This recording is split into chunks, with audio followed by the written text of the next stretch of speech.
네, 오늘 우리에게 주시는 주님의 말씀은 요한복음 20장 11절에서 18절까지의 말씀입니다. 우리가 한 목소리로 같이 읽도록 하겠습니다. 마리아는 무덤 밖에 서서 울고 있더니 울면서 구부려 무덤 안을 들여다보니 흰옷 입은 두 천사가 예수의 시체 뉘었던 곳에 하나는 머리편에 하나는 발편에 앉았더라. 천사들이 이르되 여자여 어찌하여 우느냐 이르되 사람들이 내 주님을 옮겨다가 어디 두었는지 내가 알지 못함이니이다. 이 말을 하고 뒤로 돌이켜 예수께서 서 계신 것을 보았으나 예수이신 줄은 알지 못하더라. 예수께서 이르시되 여자여 어찌하여 울며 누구를 찾느냐 하시니 마리아는 그가 동산지기인 줄 알고 이르되 주여 당신이 옮겼거든 어디 두었는지 내게 이르소서 그리하면 내가 가져가리이다. 예수께서 마리아야 하시거늘 마리아가 돌이켜 히브리 말로 라보니 하니 이는 선생님이라는 말이라. 예수께서 이르시되 나를 붙들지 말라. 내가 아직 아버지께로 올라가지 아니하였노라. 너는 내 형제들에게 가서 이르되 내가 내 아버지 곧 너희 아버지 내 하나님 곧 너희 하나님께로 올라간다 하라 하시니 막달라 마리아가 가서 제자들에게 내가 주를 보았다 하고 또 주께서 자기에게 이렇게 말씀하셨다 이르니라. 아멘.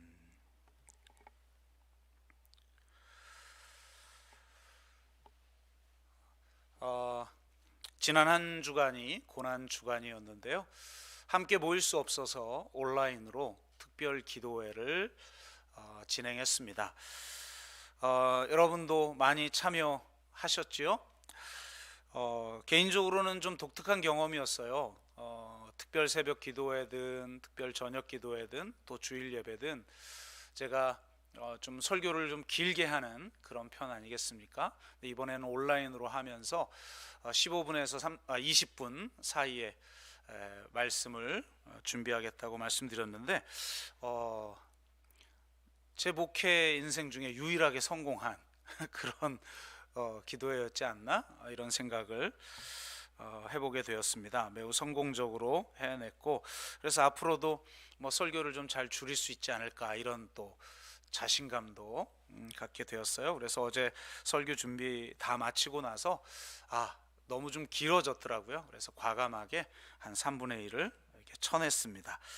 뭐 쳐내고 좀 조정하다 보니까 다시 좀 길어지긴 했지만 앞으로 좀 이렇게 더 잘 줄일 수 있지 않을까 이런 생각도 좀 해보게 됩니다. 이번 주는 부활주일이죠. 절기 설교가 사실 좀 가장 어려운 설교 중 하나이기 때문에 어떤 설교를 해야 되는가 이런 고민을 하던 중에 이번 주에 제가 나는 사별하였다라는 책을 읽게 되었습니다. 패친 중에 강추하는 분들이 몇 분 계셔서 저도 구입해서 읽었는데요. 이 책은 일반적인 사람들보다 일찍 혹은 너무 갑작스럽게 사별을 경험한 사람들의 이야기를 담은 책이에요. 이 책을 이렇게 가만히 읽다 보면 전통 기독교의 교훈 중 하나인 메멘토 모리, 즉 내가 죽는다는 사실을 기억하라 이런 교훈을 우리가 상기시켜 주는 것 같고 초대교회에서 중요하게 여긴 아르스 모리엔디 그러니까 죽음의 기술이 우리에게 필요함을 좀 상기시켜 주는 그런 책인 것 같습니다. 여러분은 정말 죽음을 기억하며 삽니까? 혹은 정말 존엄한 죽음을 준비하기 때문에 존엄한 삶을 살아가는 그런 죽음의 기술을 가지고 있습니까? 오늘 이 책을 읽으면서 제가 느낀 점을 한두 가지만 이야기하면서 부활의 신앙이 우리에게 어떤 위로와 능력을 주는지를 함께 되새겨 보도록 하겠습니다. 제가 이 책을 읽으면서 첫 번째로 느낀 것은 그렇구나, 우리가 정말 사별을 경험한 사람들의 심리를 좀 깊이 이해하지 못하고 있구나, 그런 생각을 하게 되었습니다. 우리의 이해가 부족하기 때문에 자꾸 사별자들에게 상처를 주는 말들을 우리도 모르게 하게 되고, 또 그들이 충분히 애도할 수 있도록 허용하지 못하고 자꾸 신앙의 힘으로 일어서라고, 이겨내라고 그렇게 강요하는 것을 통해 또 상처를 주고 있는 것 같습니다. 물론 믿음의 힘으로 잘 이겨내면 감사한 일이지만 우리가 인간이기 때문에 그러긴 어렵죠. 그렇기에 우리가 이 사별자들의 심리를 좀 잘 이해할 필요성이 있겠다, 이런 생각을 하게 됩니다. 사별을 경험한 사람들의 초기 심리 상태는 강한 트라우마를 경험한 사람들과 유사하다고 합니다. 가장 무서운 것은 그것이 시간을 붕괴시킨다는 점이에요.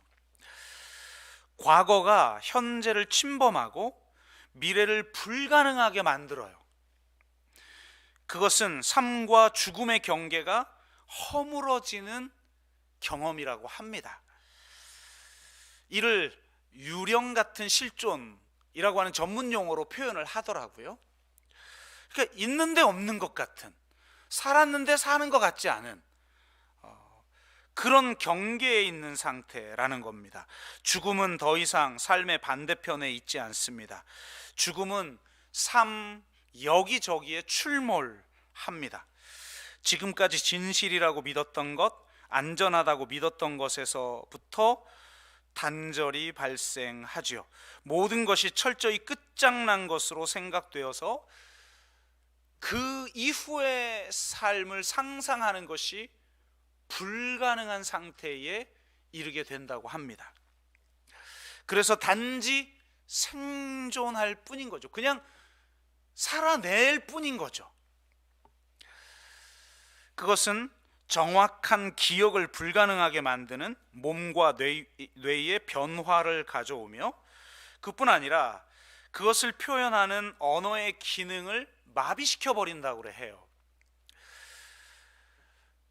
그렇기에 이전에 제가 이 본문을 가지고 한번 말씀드린 것처럼 이 본문의 마리아의 상태가 바로 이러한 상태라는 겁니다. 여러분, 막달라 마리아가 어떤 사람입니까?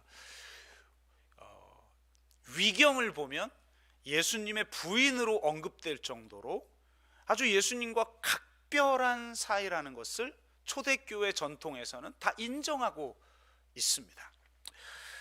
그런 그녀가 예수님을 잃었어요.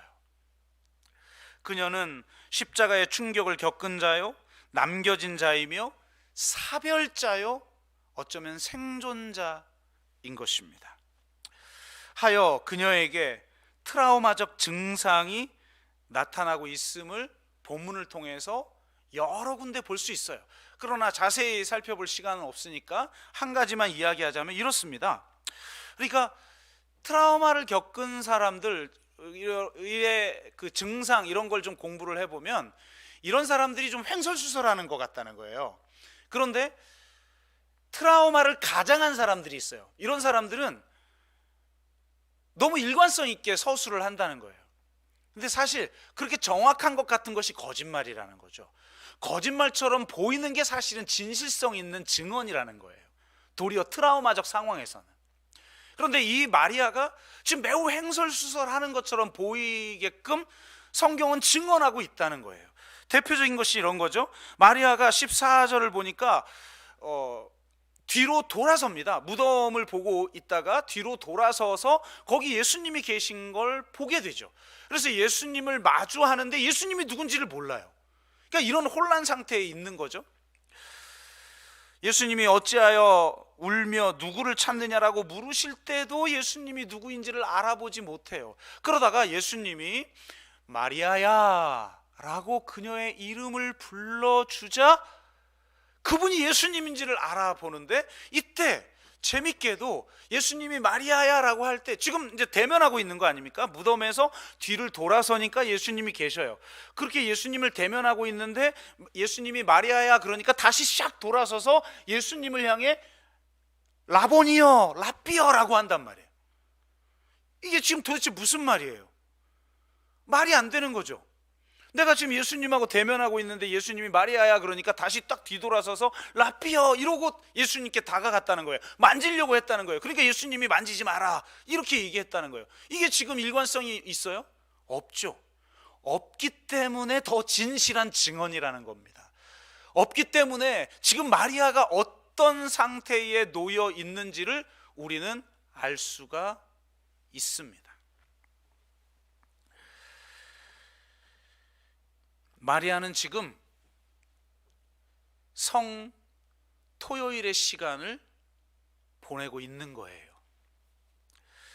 예수님이 십자가에 달리신 성 금요일도 아니고 예수님이 부활하신 부활 주일도 아닌 그 사이에 낀 성 토요일의 시간을 그녀는 지금 보내고 있는 것입니다. 예수님은 죽으셨으나 아직 부활하지 않은 이 중간의 시간을 그녀는 보내고 있죠. 이 중간의 시간은 죽음도 아니요 삶도 아닌 시간입니다. 죽을 수도 살 수도 없는 시간이에요. 여전히 남아있는 죽음의 일부가 삶을 침범하는 시간이에요. 어떤 가능성도 어떤 활동도 불가능한 시간입니다. 고통과 승리, 죽음과 삶, 과거와 미래가 온통 뒤섞여 있는 시간이에요. 또한 중간의 시간은 어둠이요 간극이요 틈새이며 지옥과 같은 시간이라고 합니다. 사랑과 희망을 거의 인식할 수 없는 시간들이에요. 그러니까 사별을 경험한 사람들의 초창기 상태는 바로 이런 상태라는 거예요. 이 중간의 시간을 보내고 있는 그런 상태라는 거죠. 말 그대로 예수님은 십자가에서 죽었지만 아직 살아나지 못하고 죽은 채로 계십니다. 그렇기에 성토요일의 사람들은 오직 남겨진 자로서 그냥 생존할 수밖에 없는 지옥의 시간을 보낼 수밖에 없지요. 이런 사람들에게는 어떤 말도 위로가 되지 않아요.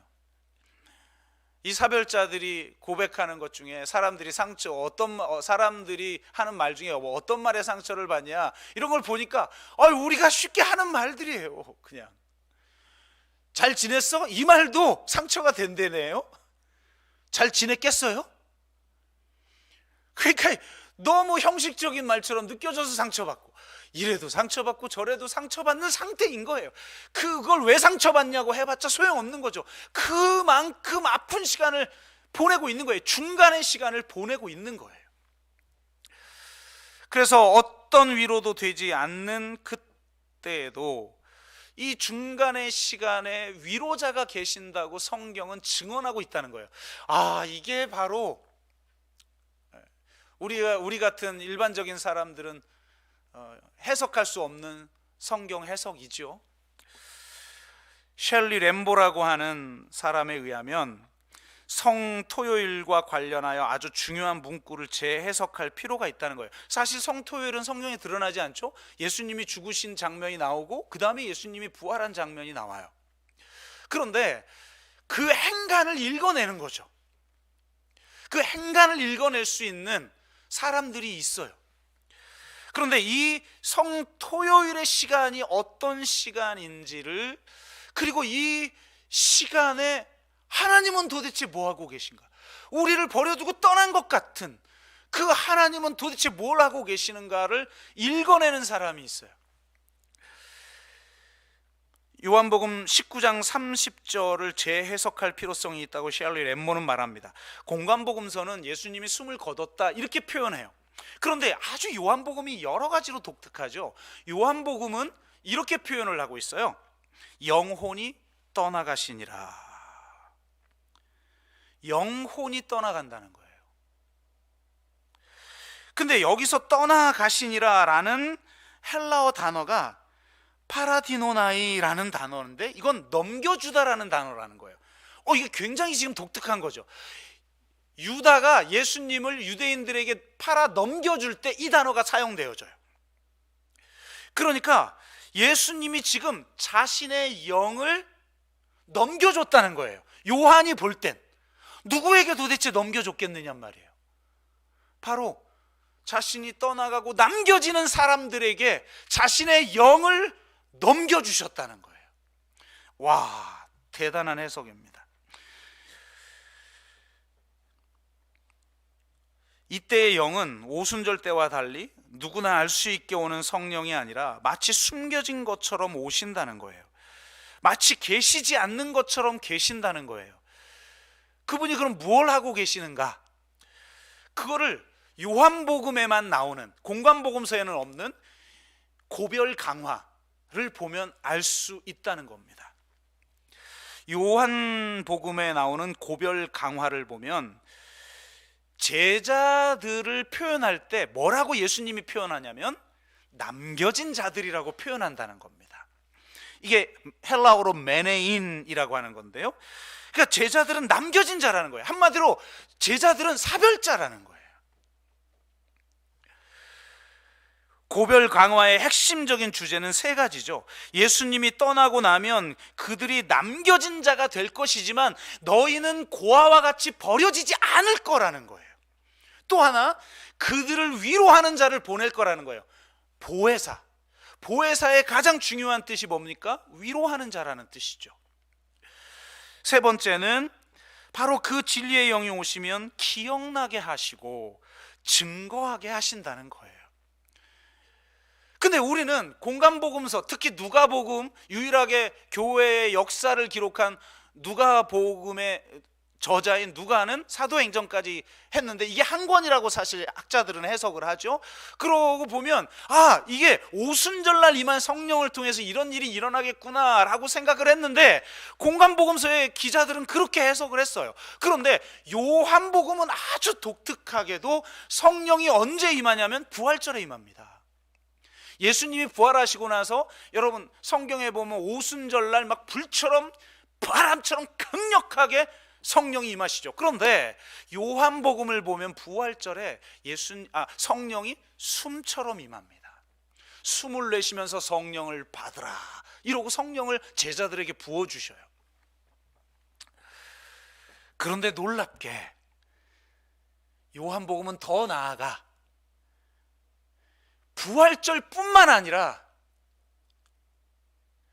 바로 예수 그리스도께서 죽으시고 부활하시기 전까지의 그 시간, 그 성토요일의 시간, 그 중간의 시간, 그 지옥과 같은 시간, 그 남겨진 자들의 시간에 그들은 고아와 같이 버려지지 않았다는 거예요. 예수님이 아직 부활하지 않아서 그들을 떠나버린 것 같은 그 성토요일의 시간에도 예수님은 자신의 영을 그 남겨진 자들에게 넘겨주셨다는 거예요. 이게 진짜 얼마나 기가 막힌 겁니까? 오순절의 성령은 불과 바람처럼 강력하게 임하지만 부활절에 임한 성령은 숨처럼 잔잔하게 임하는데 성토요일의 성령은 마치 없는 것처럼 계시면서 우리와 함께 계신다는 겁니다. 남겨진 자처럼, 마치 버려진 자처럼 여겨지는 삶을 우리는 경험하죠. 사별자들이 그럴 것이고 트라우마를 경험한 사람들이 그럴 것이에요. 그런데 바로 그런 성토요일의 시간을 살고 있는 사람들에게조차 마치 없는 듯 있으면서 그들의 심령 가운데 성령이 오셨다는 거예요.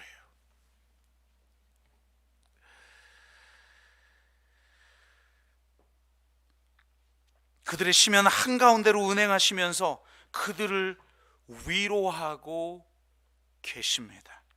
빨리 회복하라고 보채지 아니하시고 그저 곁으로 오셔서 마치 아니 계신 듯 그러나 계시면서 우리의 상처를 꼭 안으시고 우리가 무엇을 구해야 할지 알지 못하여 마치 트라우마를 겪은 사람들처럼 어떤 기도도 드리지 못하고 있을 때, 내 마음을 어떤 언어로 표현해야 될지 알지 못하고 있을 때, 심지어 돌아서도 예수님이 계시고 다시 또 돌아서도 거기 계신 것 같은 혼란의 시간을 보내고 있는 그 사람들에게 함께 찾아오셔서 말할 수 없는 탄식으로, 우리가 기도할 수 없을 때조차 말할 수 없는 탄식으로 기도하시는 성령이 이미 예수님께서 십자가에 죽으시면서 그의 영을 우리에게 넘겨주셨다는 겁니다.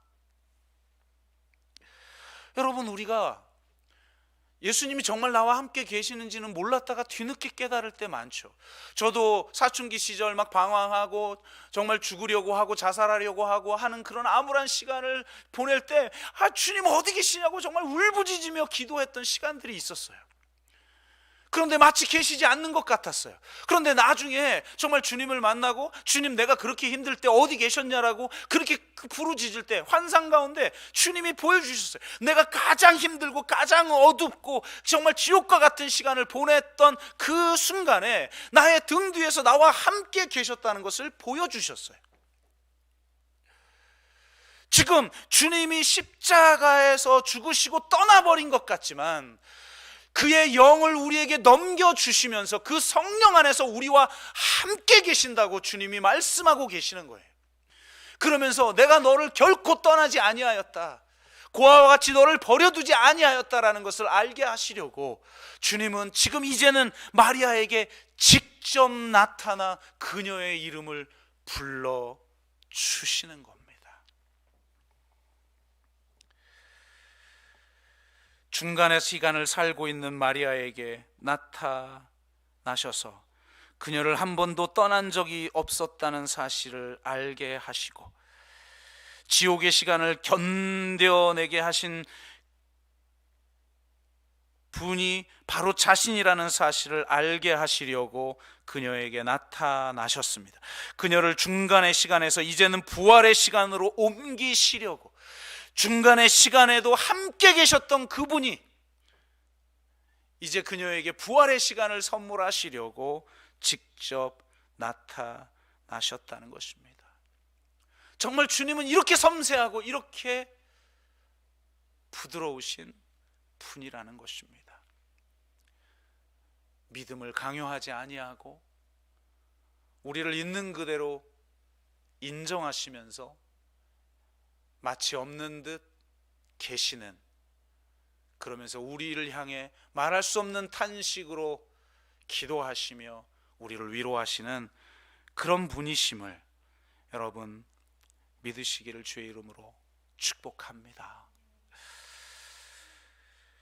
두 번째로 말하고 싶은 것은 사별자들이 상실로 인한 애통과 그에 따른 다양한 심리적 고통을 겪게 되는데요, 이런 걸 좀 우리가 이해할 필요가 있어요. 우리가 좀 공부를 할 필요가 있는 거죠. 상처 입은 자들의 심리 상태가 어떤지에 대해서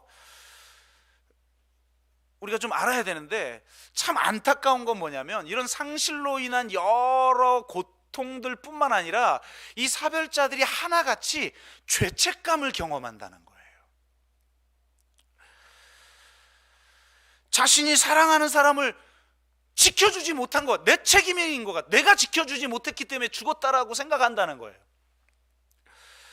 잘 돌봐주지 못했기 때문에 죽은 것 같고, 병원을 잘못 선택해서 죽은 것 같고, 치료 과정에서 자신이 어떤 잘못된 어떤 결정을 한 것 때문에 죽은 것 같고, 심지어는 우리 기독교인들은 그렇죠, 내가 믿음이 있었으면 치유됐을 텐데 내가 믿음이 없었기 때문에 사랑하는 사람이 죽었다라는 자책감에 사로잡힌다는 거예요. 이전에 잘못했던 일들만 떠오르면서 회한에 사로잡히게 된다는 겁니다. 심지어는 사랑하는 사람이 떠난 이후 일상을 영위하고 작은 기쁨을 누리는 것조차 죄책감을 경험한다는 거예요. 야, 사랑하는 사람은 떠났는데 내가 이렇게 즐거움을 누려도 되나? 내가 일상을 이렇게 정상적으로 보내도 되나? 다시 위축되고 다시 죄책감에 사로잡히고 다시 고통 겪는다는 거예요.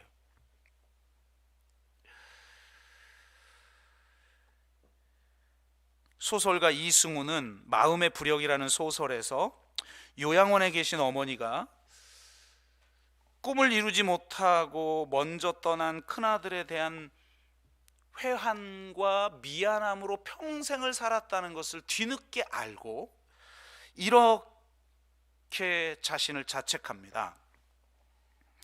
상실과 슬픔은 시간과 함께 묽어지지만 회한과 죄책감은 시간과 함께 더 진해진다는 사실을, 상실감과 슬픔은 특정 사건에 대한 자각적 반응이지만 회한과 죄책감은 자신의 감정에 대한 무자각적 반응이어서 통제하기가 훨씬 까다롭다는 사실을 의식하지 못했다. 상실감과 슬픔은 회한과 죄책감에 의해 사라질 수도 있지만 회한과 죄책감은 상실감과 슬픔에도 불구하고 사라지지 않는다는 사실을, 오히려 그것들에 의해 더 또렷해진다는 사실을 이해하지 못했다. 이렇게 말합니다. 참 안타까운 일이죠. 실상 죄책감이라는 것의 실체를 보면 그것도 사실은 평안한 마음을 얻기 위한 거예요. 여러분, 왜 죄책감에 사로잡힙니까? 내가 죄책감에 사로잡히는 한은 내가 선한 사람이니까요. 그래서 죄책감이라는 것 자체도 사실은 평안한 마음을 얻기 위한 선택이에요. 그런데 잘못된 선택이죠. 왜냐하면 결코 편안해질 수 없고 더 자신을 괴롭히는 것에 불과한 거니까요. 그래서 바로 이것은 잘못된 선택임을 깨달아야 한다는 겁니다. 그리고 과거에 내가 한 어떤 선택과 행동은 사랑하는 사람의 죽음과 아무 상관이 없다는 사실을 깨달아야 돼요. 내가 신이 아닌 이상 그 사람의 죽음을 내가 막을 수도 없고 또 그 사람의 죽음을 막을 만한 행동만 선택할 수도 없어요. 인간은 연약한 존재예요. 자기 자신의 한계를 철저하게 인식할 수 있어야 된다는 거예요. 그렇지 않다 보면 자꾸 잘못된 죄책감에 사로잡히게 돼요.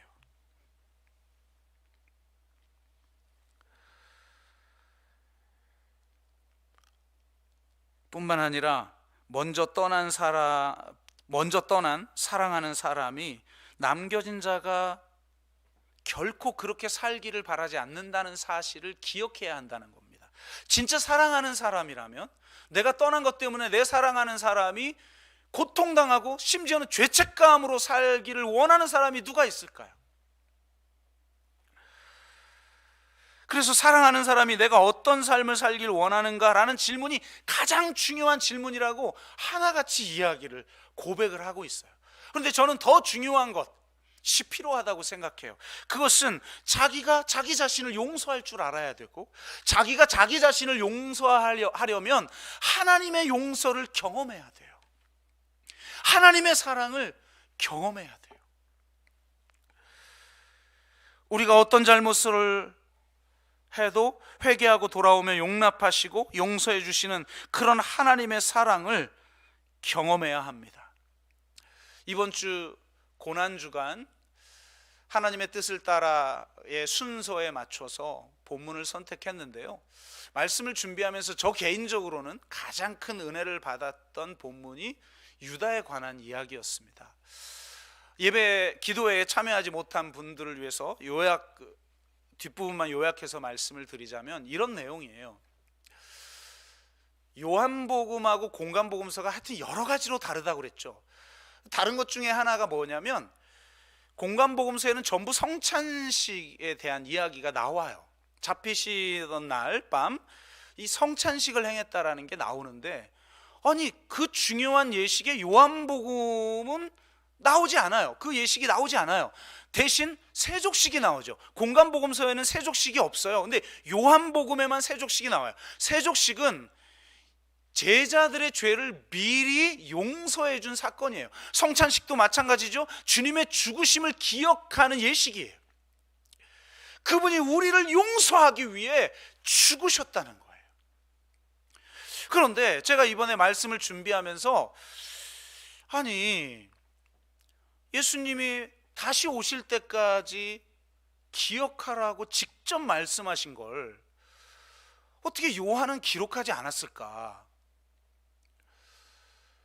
이런 질문이 생기는 거죠. 아니, 혹시 요한복음에도 성찬식이 있는 건 아닐까? 라는 질문을 가지고 말씀을 준비하는데 깜짝 놀랐어요. 성찬식이 기록되어 있더라고요. 그런데 놀랍게도 공간복음서는 제자들을 향해 정식적인 그런 성찬식을 베풀지만 요한복음은 놀랍게도 단 한 사람에게 성찬식을 베풀고 계시더라고요. 요한복음에 딱 한 번 나와요. 그분이 떡을 떼어 포도주를 적시고 제자에게 준 장면이 딱 한 번 나오는데 그 대상이 누구냐? 유다입니다. 놀랍게도 자신을 배신하는 유다를 위해서, 오직 그 한 사람을 위해서 예수님이 성찬식을 베푼 것으로 요한은 해석하고 있다는 겁니다. 도대체 주님은 어떤 분이시기에 자신을 배반할 유다를 위해서 성찬식을 베푸는 것일까요? 그것마저도 예수님은 거룩한 낭비를 하고 계시는 거예요. 여러분, 유다와 베드로는 얼마나 큰 죄를 졌느냐? 죄의 경중의 차이가 아니에요. 하나님의 선택의 유무가 아니에요. 베드로는 선택받기로 작정된 자고 유다는 버림받기로 작정된 자다? 그럴 리가 없어요. 그들의 차이는 오직 한 가지예요. 예수 그리스도의 그 사랑 앞에서 그 사랑을 받아들이기 위해 참회했느냐 아니냐의 차이만 있습니다. 베드로는 배신 후에 목 놓아 울었지만 유다는 목매어 죽었습니다. 그는 끝까지 이 거룩한 낭비를 받아들일 줄 몰랐던 거예요. 예수님이 이런 분이시라면 여러분이 유다보다 더 큰 죄를 지은 사람이 어디 있습니까? 바로 그런 여러분을 위해, 그런 나를 위해 예수 그리스도께서는 십자가에 죽으셨고 우리가 죄를 짓기도 전에 먼저 용서해버리신 것입니다. 더 놀라운 건 오늘의 메시지와 연결하면 결국 그 차이가 뭘 결정합니까? 부활한 주님을 만났느냐 못 만났느냐를 결정해요. 베드로에게 부활하신 주님이 찾아오십니다. 아마도 저는 유다가 살았다면 그에게도 찾아오셨을 거라고 믿습니다. 도마에게도 찾아오시고 엠마오로 가는 제자에게도 찾아오시고 자신을 막 저주하면서 3번씩이나 부인한 베드로를 찾아오신 분이 자신을 판 유다를 찾아오지 않으셨을까요? 그러나 그는 만날 수 없었어요. 왜? 스스로 자책하여 삶을 포기했기 때문에. 하나님의 거룩한 낭비, 우리 주님의 그 사랑, 그 유다 한 사람을 위해서 성찬식을 베푼 그 사랑을 그가 받아들이지 못했기 때문에 그렇습니다. 주님은 베드로에게 찾아오셨어요. 그 찾아오심 자체가 바로 용서이고 화해이죠. 그런데 더 놀라운 것은 그 베드로에게 주님은 용서와 함께 사명도 주셨다는 거예요. 저는 사별자들이 경험해야 될 것이 바로 이런 용서와 또 하나 사명이라고 생각합니다. 베드로에게 오셔서 나를 사랑하느냐? 네, 예 주님, 내가 주님을 사랑하는 줄 주께서 아십니다. 그랬더니 내 양을 먹이라는 사명을 주셔요. 단순히 사람을 낚는 어부라는 그런 사명을 이제는 뛰어넘어서 주님의 양을 먹이는 목자가 되라는 거예요. 이제 사망으로 인해 비탄에 빠져 있거나 혹은 사망을 두려워하는 자가 아니라 사명에 목숨 거는 자로 만들기 위해 주님은 찾아오십니다. 남겨진 자에게 자신의 영을 넘겨주신 그분이 성토요일의 상태를 겪고 있는 마리아가 고아와 같이 버려지지 않았음을 깨닫게 하신 바로 그 주님이 이제는 부활하셔서 마리아에게 직접 나타나 이렇게 말씀하십니다. 오늘 본문을 보니까 이렇게 말씀하시죠. 너는 내 형제들에게 가서 이르되 내가 내 아버지 곧 너희 아버지 내 하나님 곧 너희 하나님께로 올라간다 하라. 증언자가 되게 하십니다. 사별자가 사명자가 되게 하십니다. 이제 상처 입은 치유자가 되어서 또 다른 상처 입은 자를 치유하는 사명을 감당하게 하십니다. 예수 그리스도께서 우리를 용서하셨고 우리와 하나님과 화해시키셨으며 또한 우리에게 정말 진정한 사명을 주셨다라는 것을 증언하며 살아가게 하십니다. 내 과거의 삶이 어떻든지 우리의 실패가 어떻든지 상관하지 아니하시고 주님은 우리에게 새로운 사명을 주시는 분이십니다. 부활절에 우리가 정말 가져야 될 마음은 사망을 두려워하는 자가 아니라 사명에 목숨 거는 자로 우리가 부름을 받았다는 사실을 깨닫는 것입니다. 그것이 바로 부활의 능력입니다. 말씀을 맺습니다. 주님의 부활만이 진정한 애도와 위로를 가능하게 하며 주님의 부활만이 진정한 용서와 사명의 체험을 경험하게 합니다.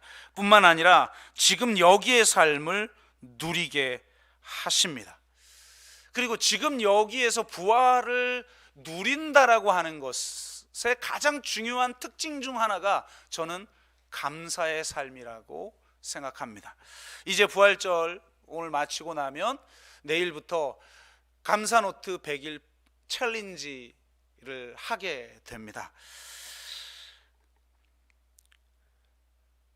그런데 신청한 분들이 별로 없어가지고 제가 엄청 상처받을 뻔해서 어제 올렸더니 한 4분 정도가 추가로 하시겠다고 해서 다행히 10명은 채워서 위로가 조금 될락말락 지금 하고 있는데요.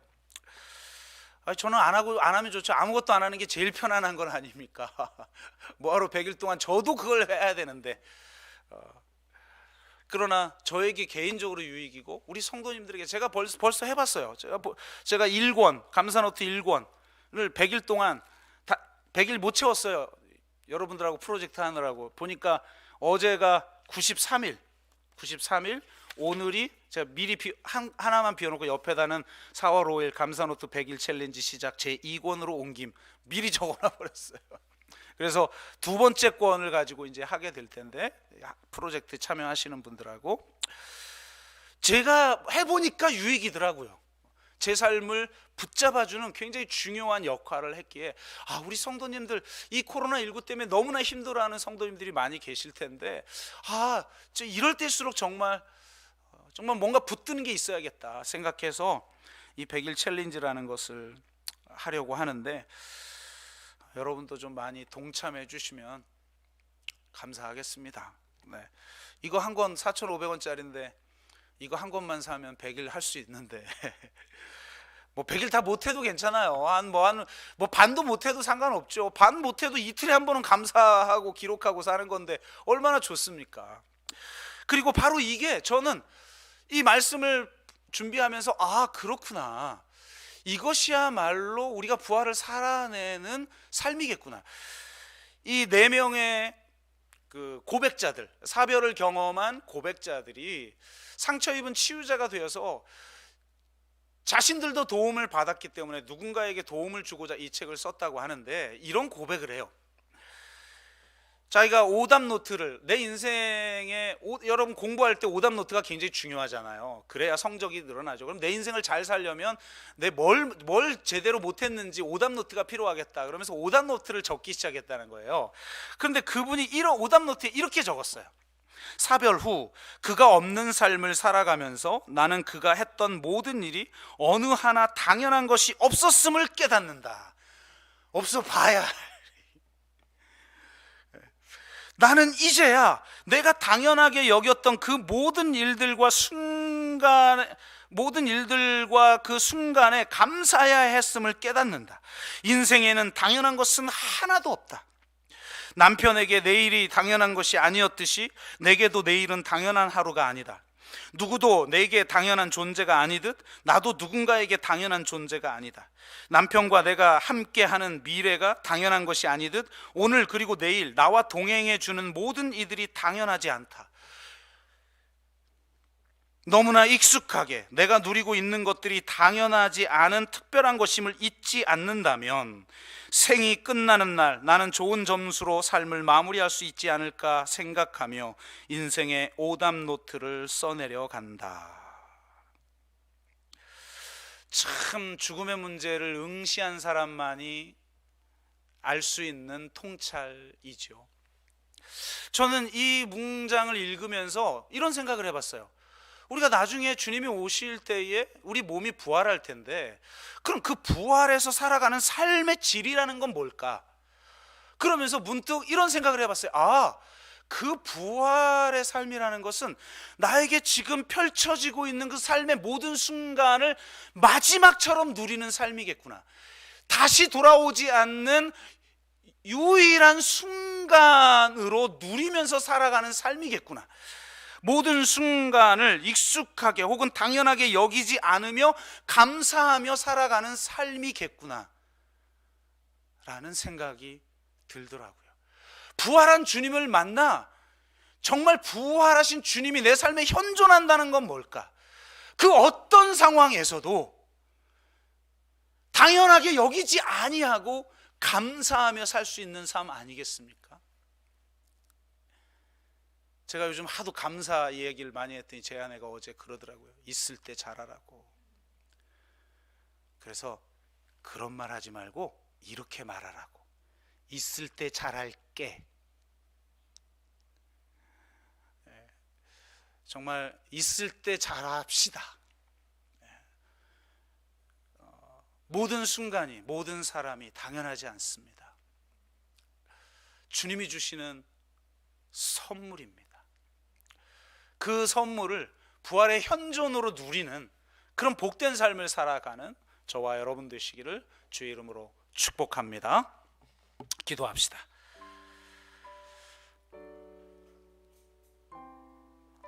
주변에 사별자들이 있다면 우리가 그들의 아픔을 너무 몰랐던 것을 돌이켜보며 성토요일에도 떠나지 아니하시고 고아와 같이 버려두지 아니하시고 함께 하셨던 그 성령 안에서 함께 하셨던 주님, 이제 부활하셔서 진정한 위로뿐만 아니라 새로운 사명을 주시는 그 주님의 은혜를 붙들며 살아가게 하시고 지금 주어지는 모든 삶이 당연하지 않다는 것을 깨달아 감사하며 살아가는 삶을 살게 해달라고 그렇게 우리가 함께 기도합시다. 함께 기도합니다.